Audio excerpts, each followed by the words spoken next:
حدیث مبارک کې راځي حضرت عبدالله ابن عمر رضی الله عنه د نبی علیہ السلام شاگرد خاص صحابي دی. فرمایي چې نبی علیہ السلام فرمایل مفهوم داسې دی چې کم سړی خوب کې او یریږي نو هغه دی چې راپاسي دا کلمات دی وای اعوذ بکلمات الله التامات من غضبه وعقابه وشر عباده ومن همزات الشياطين وان يحضرون. اذان دي دا کلمات شوف کی نو دک خوب چې کم پکې دا یریدل دي دا بدل ضرر نه ور کوي.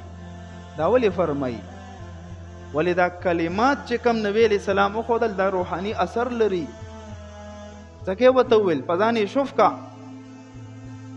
او دغه صحابي عبدالله ابن عمر رضی الله عنه وسید افرمای ابو داود او ترمذی کې شتا افرمای کان عبد الله ابن عمرو يعلمها من بلغ من ولده. د عبدالله ابن عمر رضی الله عنه چې کم بالغ اولادو دی با خپل بالغ اولاد ته د دې کلماتو سیکنا سکانا کول چې بچي دا الفاظ ازده کوي په حفظ چې کلم په خوب کې او یریږي دا الفاظ پزان شوف کوي.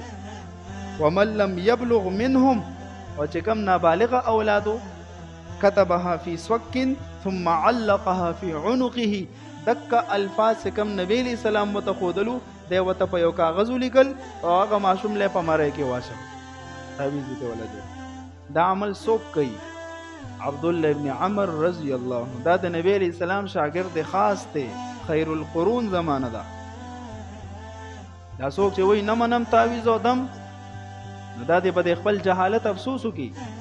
دا نه دی خبر د دین نه. نو دینه ثابت شو دم اچول تعویذ لیکل